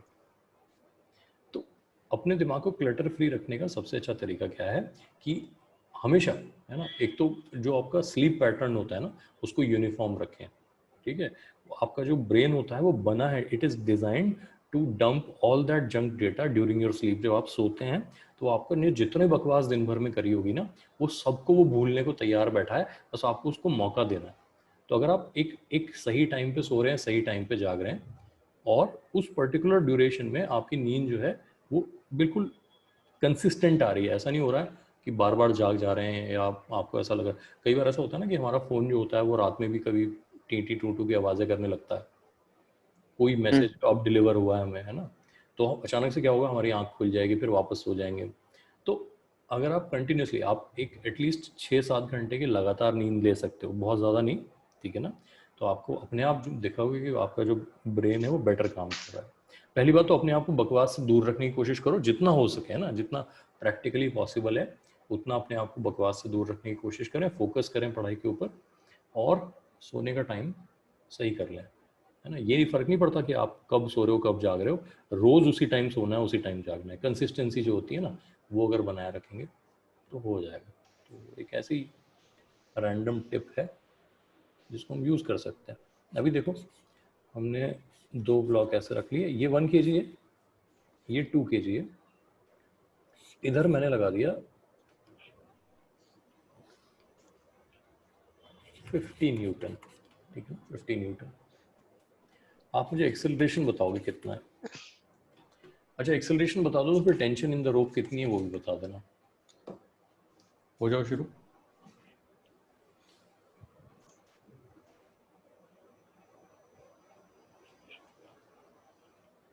सर फोर्स कितनी थी? 50 न्यूटन है बेटा, 50 न्यूटन। तो 50 या 58? 50। अच्छा हाँ, नहीं सर वो आवाज मेरे में कट गई थी इसलिए पूछ रहा हूँ। हाँ हाँ, इसीलिए मैंने शुद्ध हिंदी में बताया आपको 50। सर -10 मीटर पर सेकंड स्क्वायर। -10, ये क्या आंसर हुआ -10? आप ये बता दो किसकी तरफ 10 है, 1 की तरफ 10 है या 2 की? हाँ, लेफ्ट की तरफ, ठीक है ना, हाँ, Yes, लेफ्ट की तरफ, ठीक है ना, हाँ वो सही उस है, हिसाब से, उस हिसाब से। मतलब कोई रटा रटाया फॉर्मूला मत लगाओ कि इसमें से उसको माइनस करना, नहीं, हमें पता है इधर जाएगा, है ना। Yes sir. तो इधर ये 10 पुल कर रहा है 20 से, उधर वो पुल कर रहा है 50 से, तो हमें पता है सिस्टम इधर की तरफ मूव करेगा। कितने से? 10 मीटर पर 10 मीटर पर सेकंड स्क्वायर से। टेंशन कितनी है ये बता दो।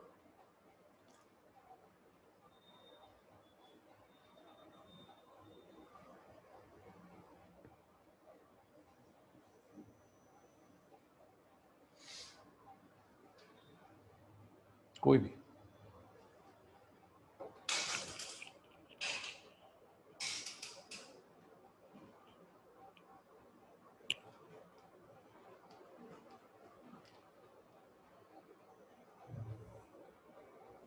Sir 20 Newton.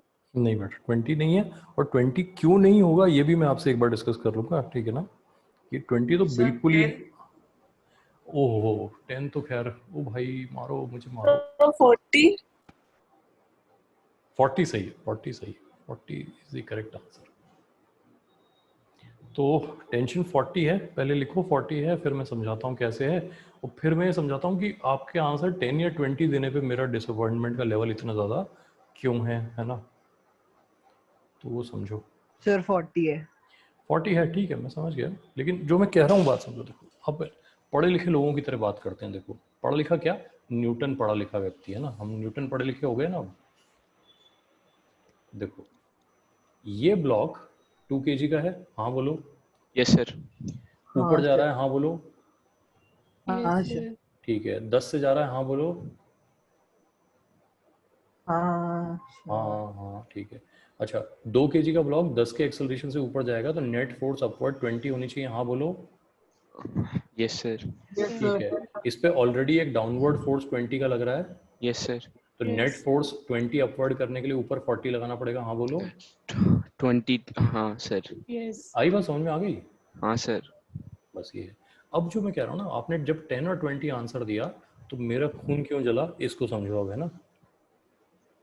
देखो एक 2 kg का ब्लॉक जिसपे ऑलरेडी 20 डाउनवर्ड लग रहा है, उसको ऊपर ले जाने के लिए मिनिमम फोर्स ही 20 है कि नहीं है? Yes sir. पक्की बात?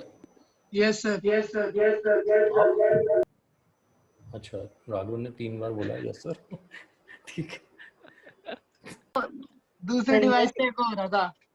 हाँ मैं समझ गया, मैं समझ गया। हाँ तो मिनिमम फोर्स इसको ऊपर ले जाने के लिए 20 है, तो अगर आप 10 कहते हो तो सोचो कितना खून जलेगा।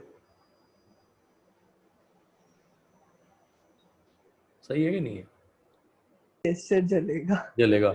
अच्छा उससे कम जलेगा अगर आप 20 कहते हो, जलेगा तब भी, क्योंकि 20 पे तो वो मूव ही नहीं करेगा ऊपर, है ना, इसका एक्सेलरेशन 0 हो जाएगा, बट थोड़ा कम जलेगा। आप कहते हैं 5 तो पता नहीं क्या हाल हो रहा होता है ना, एनीमिया हो गया होता है, इतना खून जल गया होता है ना। आई बात समझ में? सर हाँ जी। सर फिर भी 40 ही क्यों?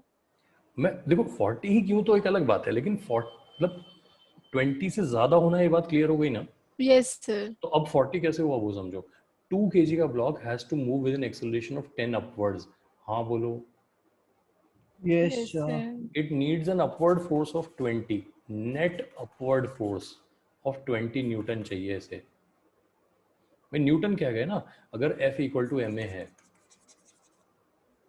ठीक है, तो m इसका कितना है 2, a इसका कितना है 10, तो एक्सेलरेशन की डायरेक्शन में नेट फोर्स कितना चाहिए, इसे 20 चाहिए ना।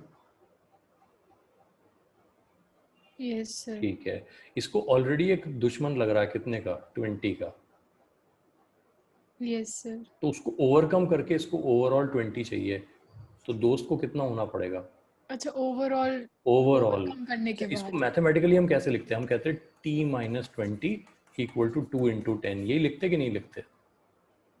Yes sir. जब वहां से यस आ सर। तो जाता, बट मेरा कहना है कि ये जो अंडरस्टैंडिंग ऑफ फिजिक्स है ये हमारी बन पाएगी कि नहीं बन पाएगी। Yes sir. देखो यस इक्वेशन लिख सर। के कर लेना एक अलग टैलेंट है, चलो वो तो आना ही चाहिए हमें, लेकिन ये जो अंडरस्टैंडिंग है ये भी तो आनी चाहिए कि ऐसा क्यों हो रहा है। अच्छा दूसरा, मान लो हम कहते हैं हम इससे सॉल्व ही नहीं करेंगे, हम तो इससे सॉल्व करेंगे। 1 kg का block is moving forward with 10 metre per second square, तो नेट फॉरवर्ड फोर्स कितनी चाहिए उसे? हाँ 1 kg का block is moving with 10 metre per second square towards left, तो नेट 10 फोर्स चाहिए सर। 10 चाहिए, ये बात ठीक है ना। ऑलरेडी लेफ्ट की तरफ 50 लग रहा है, दोस्त 50 है, नेट 10 चाहिए, तो दुश्मन कितने का चाहिए? 40 का। 40 का। हो गया कि नहीं हुआ? Okay sir. समझ जा रहा हो बात? Yes sir. Yes sir. चलो देख ले।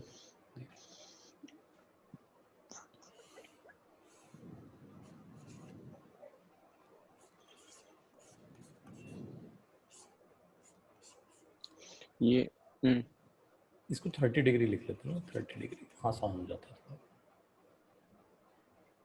लेट से ये 4 kg है,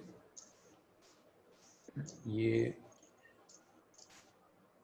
2 kg है, 2,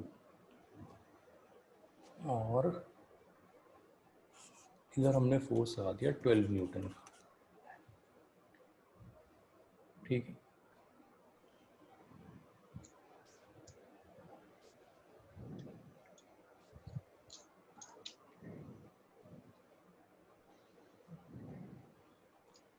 12 इसमें तो सीधी सीधी बात है। 8 न्यूटन इसको 8 है ना। ठीक, अब आप मुझे बताओगे एक्सेलरेशन कितना है, किस डायरेक्शन में है, और टेंशन कितनी है रोप में। एक्सेलरेशन कितना है और रोप में टेंशन कितनी है। कोशिश करना जितना कम से कम पेन चलाना पड़े, दिमाग ज़्यादा चलाएं, पेन कम चलाएं।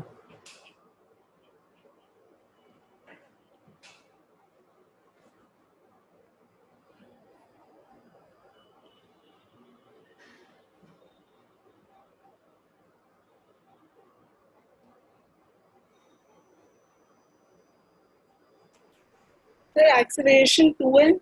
बिल्कुल सही।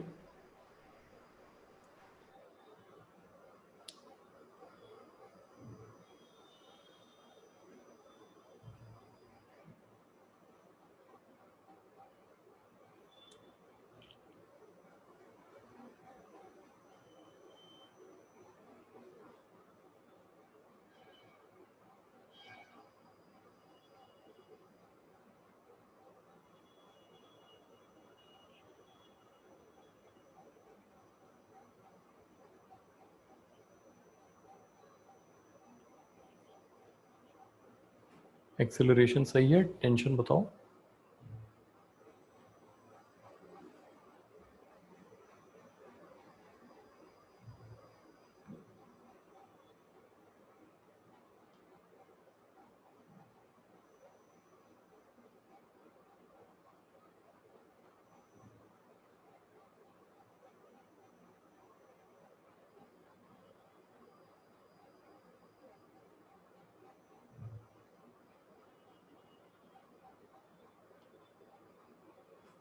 Sir tension 12 Newton. 12 न्यूटन है, बिल्कुल सही है। बाकी लोगों का क्या हुआ।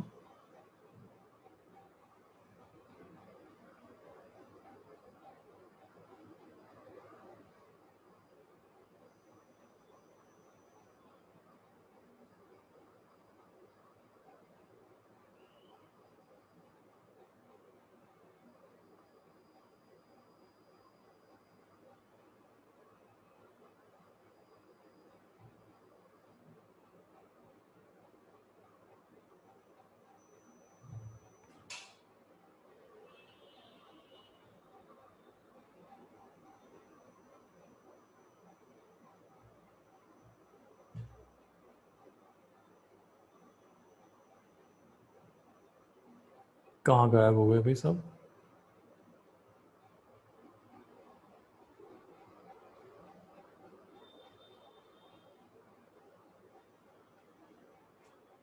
सर एक्सीलरेशन कितना है। एक्सेलरेशन इसका 2 मीटर पर सेकंड स्क्वायर है।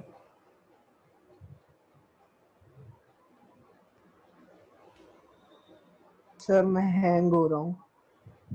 अच्छा,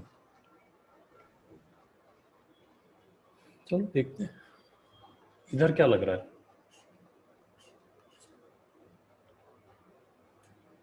कितना फोर्स लग रहा है इधर।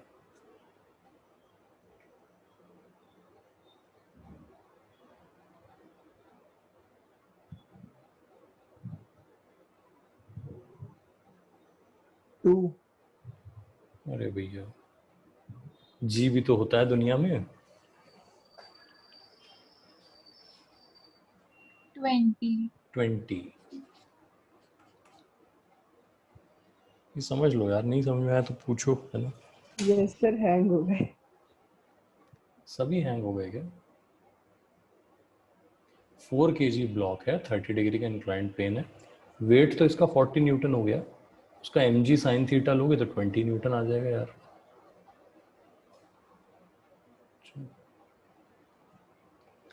20 इधर लग रहा है, 8 इधर लग रहा है, तो मोशन तो इधर ही होगा इस तरफ।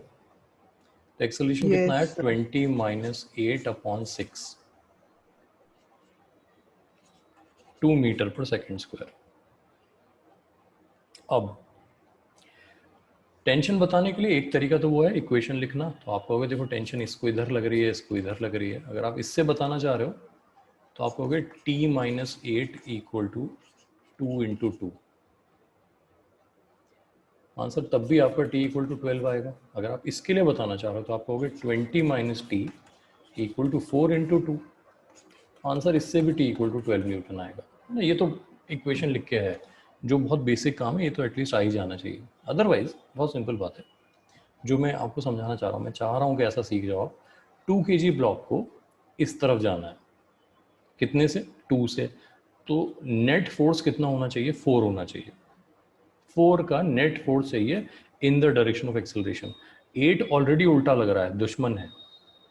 दुश्मन को ओवरकम करके 4 चाहिए, तो दोस्त कितना होना चाहिए? 12 होना चाहिए कि नहीं होना चाहिए?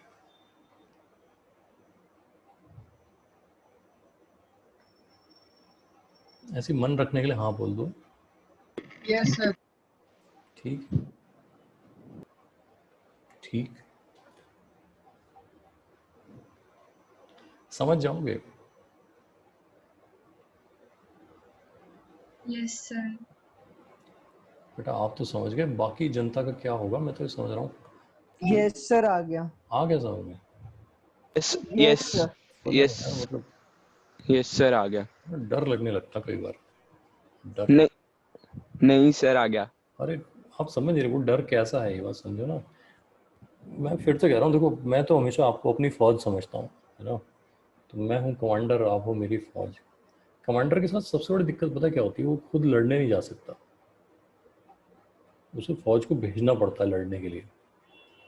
अच्छा, जब लड़ने जाती है फौज तो कमांडर को ये बात पता होती है कि देखो इसमें एक आध दो शहीद हैं, है ना। लेकिन वो रैंडम होते हैं, मतलब ऐसा नहीं होता कि आप पिन पॉइंट करके कह दो कि ये हैं जो शहीद होने जा रहे हैं। नहीं, ऐसा नहीं है, क्योंकि सबकी ट्रेनिंग पे भरोसा होता है, पता होता है कि हमने इनको ट्रेन किया है, तो ऐसा नहीं है कि ज़बरदस्ती जाके जान दे देंगे वहाँ पे ना। यहाँ थोड़ी सी अलग स्थिति है। यहाँ क्या है कि जब अगर अब मुझे अभी आपको लड़ने भेजना हो, हमारा लड़ाई का मैदान देखो क्या है, एग्ज़ाम है ना।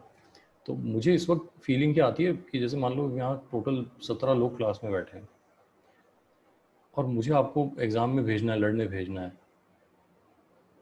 तो मुझे वो एक बहुत फेमस मूवी थी सिक्स्थ सेंस, पता नहीं किसी ने देखी नहीं देखी, देखी नहीं देखी तो मैं उसका सस्पेंस ख़राब नहीं करूँगा, कभी लाइफ में देखना ज़रूर ना। उसमें एक डायलॉग है, आई सी डेड पीपल।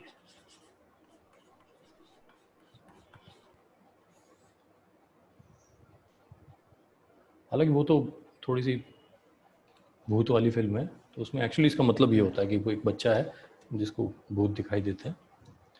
मेरे साथ अलग केस है, मैं आपको लड़ने भेज रहा हूँ और आई सी डेड पीपल, मुझे सिर्फ शहीद दिखाई दे रहे हैं। ऐसे मत करो यार। और एक बहुत ख़राब फीलिंग होती है पता है कि वो commander sending is army to fight और उसको पता हो कि यार ये अनट्रेंड जा रहे हैं लड़ाई में, तो फिर क्या होगा? वो ऐसा लगता है कि आप एक्चुअली उनकी हत्या कर रहे हो, मर्डर कर रहे हो उनका, और ये फीलिंग गलत होती है। एक कमांडर को ये विश्वास होना चाहिए कि भाई हमने इतना ट्रेन कर दिया अपने लड़कों को कि ये लड़ने जाएंगे तो मार के ही आएंगे, है ना। और कोई भी शहादत होती है तो वो एक्सीडेंटल होगी, यानी कि हो गई, मतलब उसके ऊपर हमारा बस नहीं चल रहा है। ये नहीं होना चाहिए कि हम जिसको भेज रहे हैं हमें पता है यार ये तो जा ही मार खाने के लिए रहा है, ऐसा नहीं होना चाहिए। इसलिए फोकस करो, मजबूत बनो। ऐसा नहीं हो कि आपको लड़ाई में भेजते हुए हमें दुख हो, क्योंकि देखो लड़ाई तो पक्की है। वो तो जिस दिन एग्ज़ाम का आपने सोच लिया कि देना था, उस दिन का एग्ज़ाम पक्का है, वो होना ही होना है। अपने आप को उस दिन तक इतना मजबूत बना लो कि मार खाने की स्थिति ना आए, समझना इस बात को। इसलिए प्लीज़ फोकस करो और देखते हैं।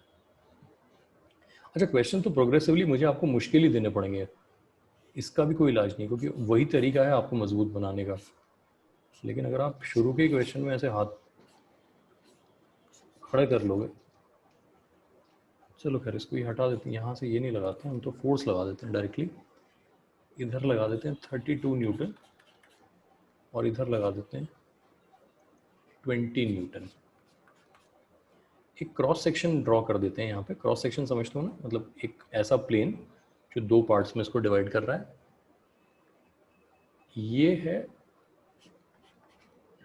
20 सेंटीमीटर का, सॉरी 20 सेंटीमीटर और ये है 10 सेंटीमीटर, यानी टोटल 30 सेंटीमीटर का ये ब्लॉक है जिसको दो पार्ट्स में ऐसे डिवाइड किया जा रहा है। तो आपको बताना क्या है, आपको बताना ये है फाइंड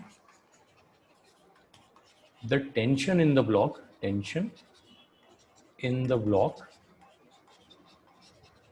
एट द मार्क, जो मार्क किया हुआ है हमने क्रॉस सेक्शन, क्रॉस सेक्शन चाहो तो पूरा लिख लेना, क्रॉस सेक्शन है ना,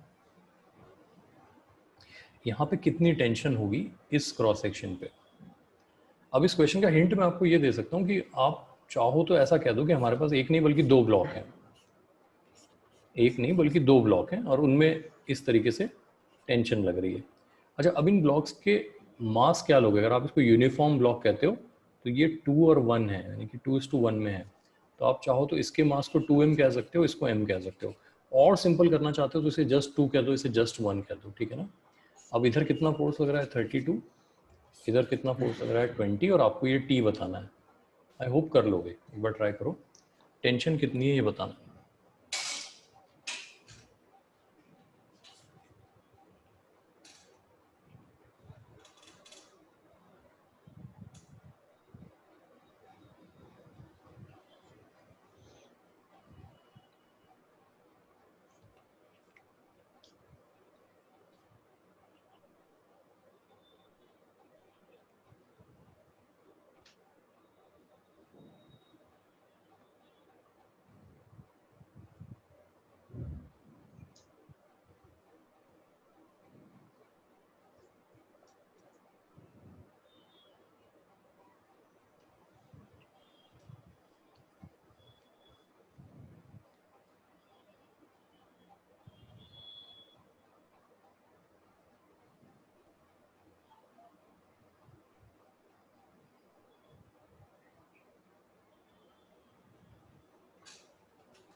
सर हल्का सा ओवर कर दो, स्क्रॉल कर दो बस।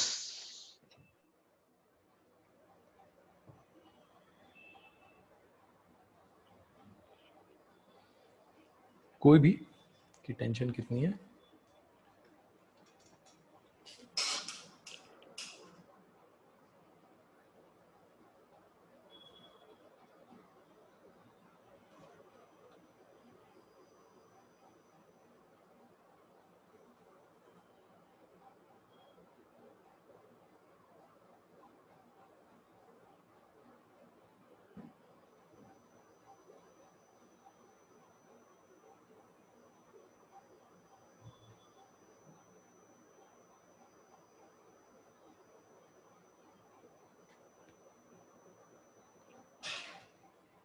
किसी ने आंसर दिया है, सूर्यांश का आंसर बिल्कुल ठीक है, आरुषि का आंसर ठीक नहीं है,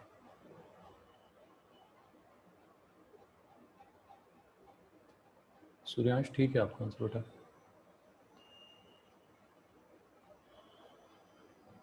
ओके सर।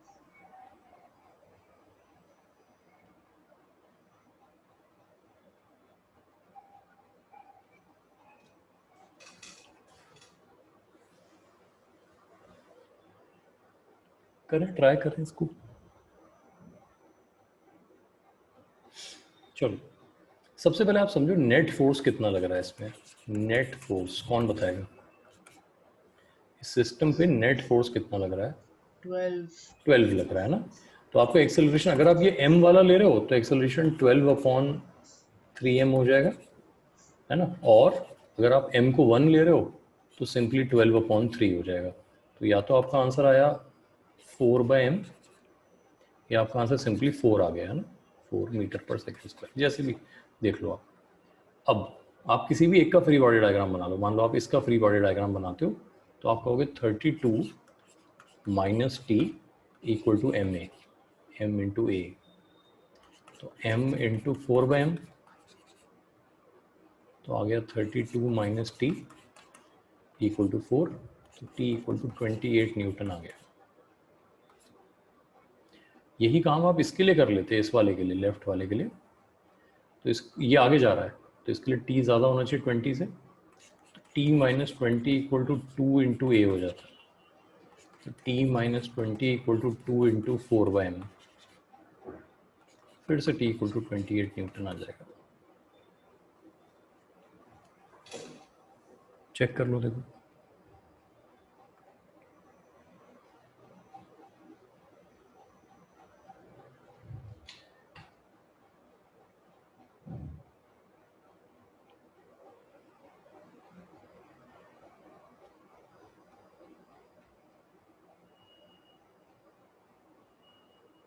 यस सर यही आएगा। ठीक।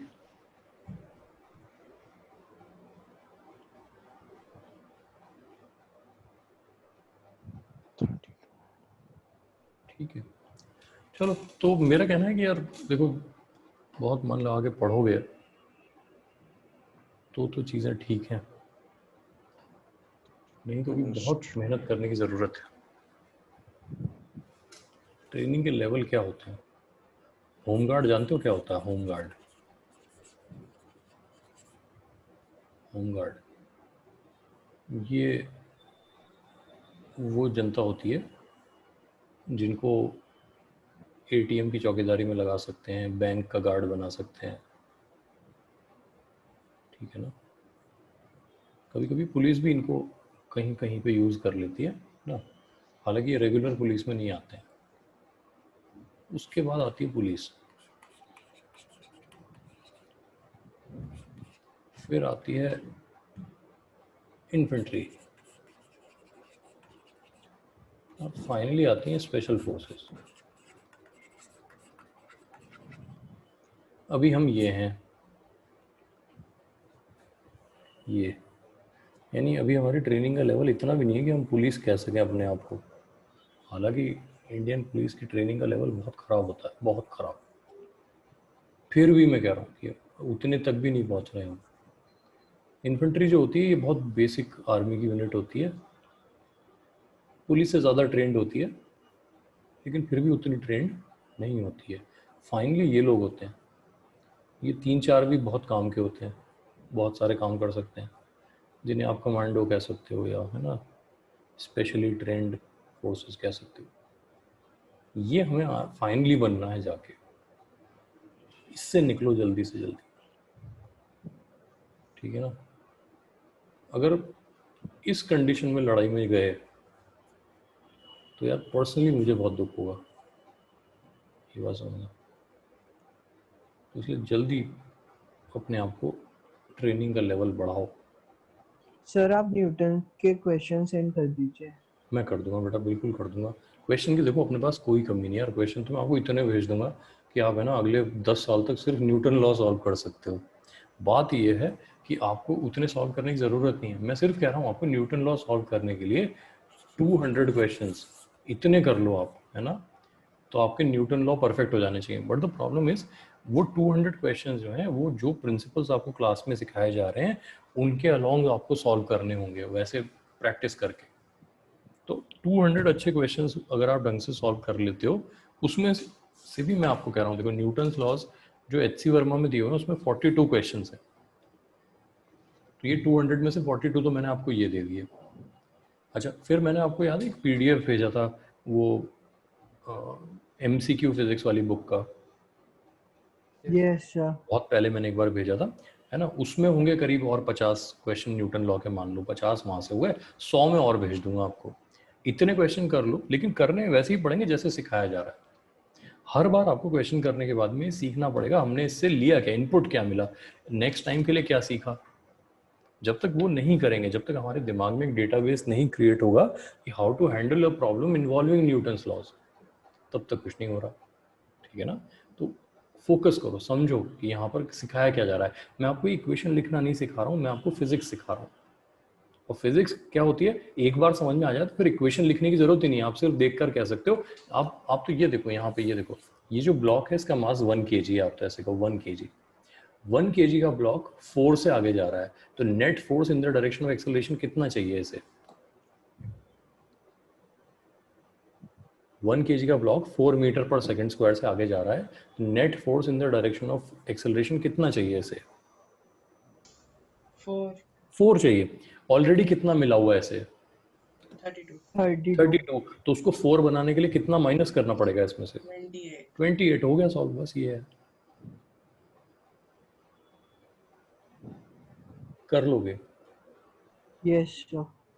समझो यार, देखो ठीक है ना, मतलब ऐसे देखो कि आप, मैं कह रहा हूँ ना, आप इस लेवल से बाहर निकलोगे तो मैं आपको इस लेवल की ट्रेनिंग दे पाऊंगा, इस लेवल से बाहर निकलोगे तो मैं यहाँ ट्रेन कर पाऊंगा। अगर एग्जाम आ गए तो मुझे क्या करना पड़ेगा? आपको सीधे ये करना पड़ेगा।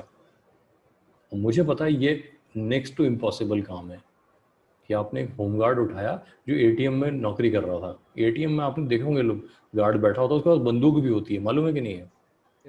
Yes sir. लेकिन वो बंदूक किसी काम की नहीं है, वो आदमी किसी काम का नहीं है, ये बात समझो आप। अच्छा, उसमें उस बेचारे की कोई गलती नहीं है, उसको ट्रेन नहीं किया गया है, ये बात समझना।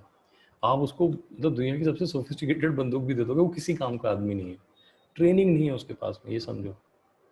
तो अब आप क्या करो, दुनिया के मतलब मान लो एकदम से अभी चाइना से लड़ाई हो जाए और आप मुझे कह दो कि मैं आपको सारे एटीएम के गार्ड हिंदुस्तान से ला के दे रहा हूँ, कर दो ऐसी तैसी चाइना की, हो जाएगी क्या इनसे?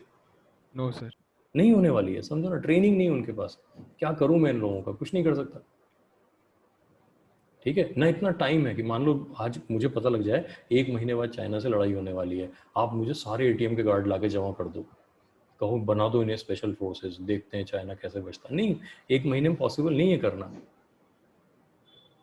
तो ये ग्रेजुअल ट्रेनिंग है। आप मुझे आज ला के दे दो हिंदुस्तान के सारे एटीएम के गार्ड और मुझे कहो कि हाँ 2 साल दिए मैंने आपको, 2 साल के बाद मैं इनको ऐसे बना दूंगा कि मतलब सारे छोड़ दूं तो पता लगा चाइना बचा ही नहीं। बट टाइम तो हो मेरे पास, ये टाइम करने के लिए, तो ग्रेजुअली हो पाएगा। अच्छा, फिर क्या ये पर्सन केपेबल इनफ है इस ट्रेनिंग को झेलने के लिए? आपने देखा है एटीएम में कई बार एक 60 साल का आदमी बैठा होता है गार्ड की तरह। Yes sir. अब 60 साल के आदमी को मैं स्पेशल फोर्सेस की ट्रेनिंग दूंगा तो वो मर नहीं जाएगा? Yes sir.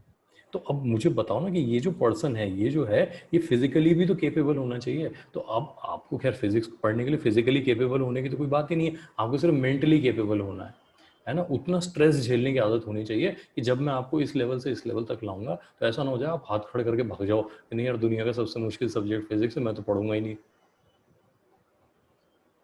ठीक है ना। तो टफ बनाना है अपने आप को, टफ बनाना है कि जैसे जैसे ट्रेन होते जाएंगे आगे जिंदगी टफ ही होनी है, क्वेश्चन सिंपल नहीं आएंगे, क्वेश्चन और मुश्किल आएंगे। बस आपको क्या करना है, ग्रेजुअली एक स्टेप ऊपर एक स्टेप ऊपर एक स्टेप ऊपर आते जाना है। तो इसलिए प्लीज अपने आप को मेंटली टफ बनाओ, प्रैक्टिस करो, क्वेश्चंस को देखो, समझो कि इनके पीछे जो प्रिंसिपल है वो अप्लाई कैसे हो रहे हैं, क्लास में सिखाया क्या जा रहा है उसको अप्लाई कैसे करना है, इंटरेस्ट लो चीज़ों में। और मैं तो फिर कहता हूँ देखो, आप फोकस मैथ्स पे करो, जितनी आपकी मैथ्स अच्छी होगी मुझे आपको फिजिक्स पढ़ाना ईजी हो जाएगा। ठीक है ना। कई बार ऐसा होता है कि पढ़ाते हुए ऐसा लगता है काश दुनिया में एक ही सब्जेक्ट होता केमिस्ट्री, कि कुछ करना ही नहीं है, बस उल्टी सीधी बातें रट ली हमने, हो गया काम, चलो वो बेंजीन ऐसा होता है, फिनॉल ऐसा होता है, ये वैसा होता है, वो वैसा होता है, काम ही खत्म हो गया। कहानियाँ कहानियाँ हैं, सुनते जाएंगे। यहाँ कहानियाँ नहीं है, यहाँ पे हमें न्यूमेरिकल सॉल्व करने, कॉन्सेप्ट्स हैं। एक कॉन्सेप्ट इधर उधर कर दो तो क्वेश्चन पूरा चेंज हो जाता है। तो इसलिए मेहनत करो, है ना। आज मैं भेजता हूँ आपको, है ना, अच्छे क्वेश्चन सेलेक्ट करके भेजता हूँ, उनको प्रैक्टिस करो। और थोड़ा सा ही बचा है न्यूटन लॉ हमारा, इसमें स्यूडो फोर्स पढ़ना है, नेक्स्ट टाइम के लिए मैं बता देता हूँ आपको कि स्यूडो फोर्सेस कैसे अप्लाई होती हैं, ये सीखेंगे हम लोग। और एक दो छोटे मोटे कॉन्सेप्ट हैं, उसके बाद फ्रिक्शन पढ़ना शुरू कर देंगे, ठीक है ना। Okay sir. ठीक है, thank you sir. Thank you. Thank you sir. Thank you sir. Thank you ji.